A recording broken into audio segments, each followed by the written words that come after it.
श्री कृष्ण कहते हैं, भगवद गीता मानव जीवन का दर्पण है। यह केवल युद्ध भूमि पर दी गई अर्जुन और श्री कृष्ण की बातचीत भर नहीं है, बल्कि यह हर इंसान के मन के संघर्ष की कहानी है। जीवन में जब इंसान कठिनाई, उलझन और असमंजस में फंस जाता है, तब उसे दिशा देने के लिए यह गीता सामने आती है। महाभारत के युद्ध के समय अर्जुन ने जब अपने ही परिजनों, गुरुओं और मित्रों को सामने शत्रु की तरह खड़ा देखा तो उसका मन विचलित हो गया। उसका धनुष कांपने लगा, शरीर पसीने से भीग गया और वह युद्ध करने की शक्ति खो बैठा। ऐसे समय में उसने भगवान श्री कृष्ण की शरण ली और कहा कि मैं आपका शिष्य हूँ, मुझे मार्ग दिखाइए। कृष्ण मुस्कुराए और उन्होंने जो उपदेश दिए वही आज हम भगवद गीता के रूप में जानते हैं। यह उपदेश केवल अर्जुन के लिए नहीं थे, बल्कि हर उस इंसान के लिए हैं जो जीवन की लड़ाई में कमजोर पड़ जाता है, जो मोह, क्रोध, अहंकार, शंका और भ्रम में उलझकर सही राह भूल जाता है।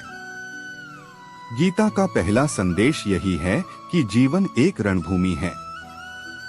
इसमें हर दिन हमें निर्णय लेने होते हैं। कभी छोटे निर्णय जैसे परिवार या काम से जुड़े, और कभी बड़े निर्णय जैसे धर्म और अन्याय के बीच चुनना। अर्जुन की तरह हम भी कई बार सोचते हैं कि क्या सही है और क्या गलत। लेकिन गीता सिखाती है कि सही वही है जो धर्म के पक्ष में हो, जो निस्वार्थ हो और जो सत्य को सामने रखकर किया जाए।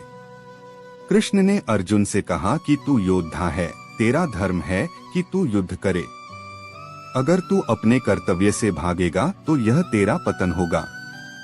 कर्म से भागने वाला कभी शांति नहीं पा सकता। इंसान का अधिकार केवल कर्म करने में है, फल पाने में नहीं। फल की चिंता छोड़कर यदि हम अपना कर्तव्य करते जाएं, तो जीवन आसान हो जाता है। चिंता, भय और निराशा तभी आती है जब हम फल को पकड़कर बैठ जाते हैं। लेकिन यदि हम सिर्फ अपने कर्म पर ध्यान दें तो मन शांत रहता है। गीता हमें आत्मा और शरीर का भेद भी समझाती है। कृष्ण कहते हैं कि आत्मा न जन्म लेती है न मरती है।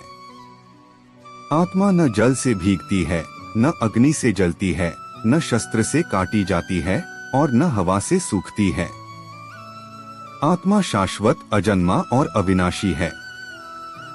यह केवल शरीर बदलती है, जैसे कोई इंसान पुराने कपड़े छोड़कर नए कपड़े पहन ले। जब यह सत्य समझ आता है तब मृत्यु का भय मिट जाता है। भय के मिटते ही जीवन में साहस और आत्मविश्वास आ जाता है। लेकिन आत्मा का ज्ञान तभी स्थिर होता है जब इंसान अहंकार, क्रोध और मोह से मुक्त होता है। अहंकार इंसान को अंधा कर देता है, क्रोध विवेक को नष्ट कर देता है और मोह इंसान को सत्य से भटका देता है।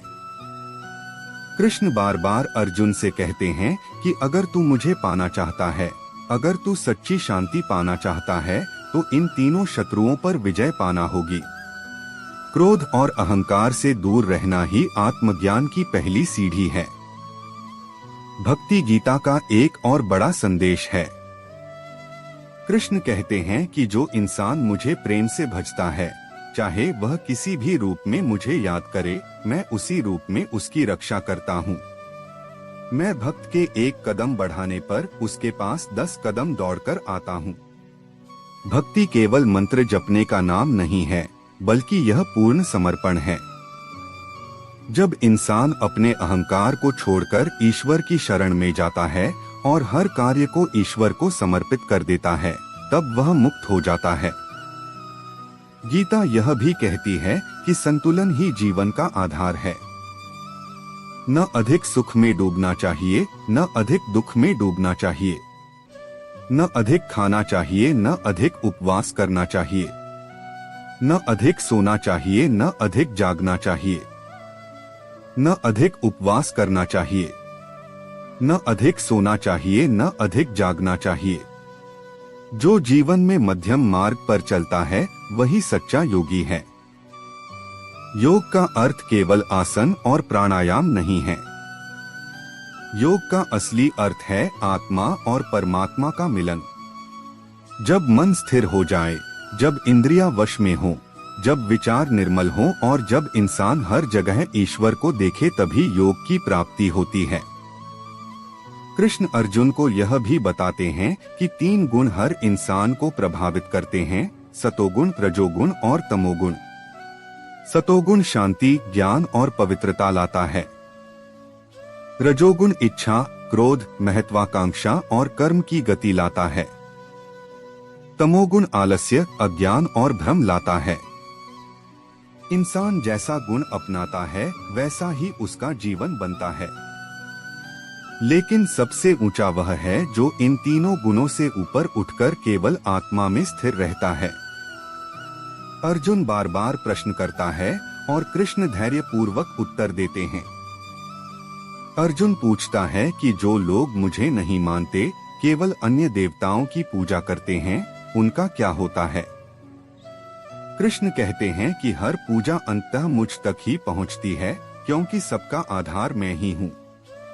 लेकिन जो मुझे सीधे भजता है वह जल्दी मेरा होता है।